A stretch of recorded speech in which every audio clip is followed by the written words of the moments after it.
I was at a meeting in New York when my artistic administrator called me to tell me that the mezzo had canceled, but she had found another one and just informed me and checked with me.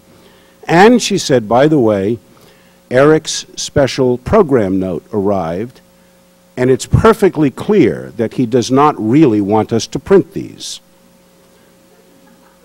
Before I go on with the story, I'll read you some excerpts. There are some excerpts that I would not want to read in mixed company, but some excerpts from these notes, written by, according to him, Eruditis ex Sporkonsky.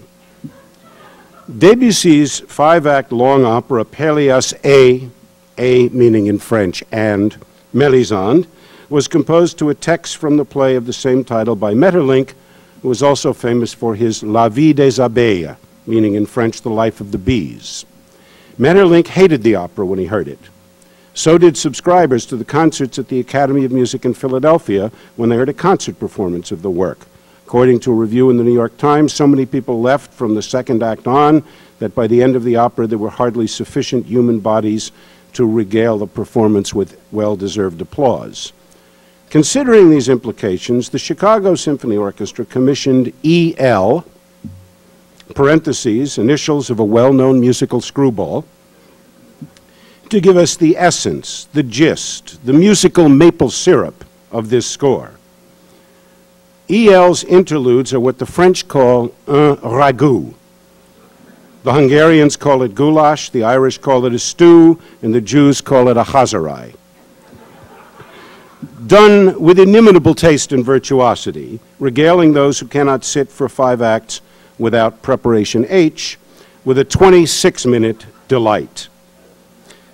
He then goes on to discuss his ring synthesis. The Pelléas and the ring have in common that it is impossible to do right when staging them. In any case, Wagner's ring has been made kaput by the modernist stage director Patrice Chéreau, and therefore it is just as well to hear only the music, which nobody can make kaput by itself. Singers can't keep up with Wagner's roles, and they also ruin the complete stage drama, so we're much better off without the singers, without the stage directors, and with just the orchestra, and that's why we're doing it that way today. I agreed with my artistic administrator's conclusion that he didn't want these printed, and it was a typical Eric Leindorf joke.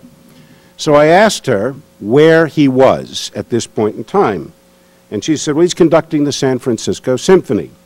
Now, this was 1985. It was before faxes, so we all communicated by telex.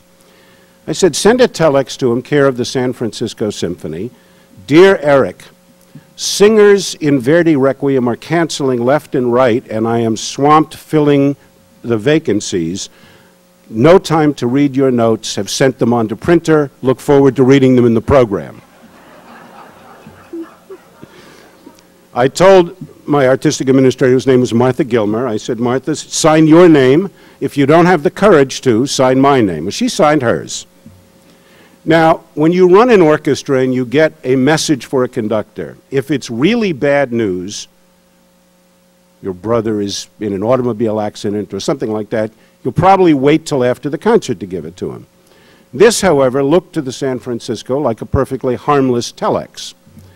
So at about 10 minutes to 8, backstage, they walked back and handed Eric Leindorf, and I've pieced this story together from him, a little bit from Vera, and from the management of the San Francisco Symphony after the fact. They handed him this. He read it, and Vera, I think, had just left the dressing room to go to her seat, and he said, get Vera. So they went out, they got Vera, and said, Vera, you have to call Martha Gilmer. They can't print this, this is terrible. He goes out to conduct the first half. Poor Vera goes to the phone. The problem is, of course, she doesn't walk around with Martha Gilmer's phone number. She does have mine, however, so she calls me. But if you remember, I was at a meeting in New York. Poor Vera gets poor Fran, who happens to be my wife, who knows nothing about this. And, of course, if it's 8 o'clock in San Francisco, it's 10 o'clock at night in Chicago. And Fran has Vera on the phone trying to explain this problem, and finally Fran says, let me give you Martha's phone number. So Vera calls Martha Gilmer and starts going on about, you can't print this, etc. Martha lets it happen for a while and then says, Vera, we know it was a joke. And Vera paused and said, You know he'll love this. At about 10:50 Chicago time, Martha's phone rings again. Hello? This is Eric. 6, maybe 7, maybe 8 years from now, when you and Henry have forgotten this, I'll get you. Click.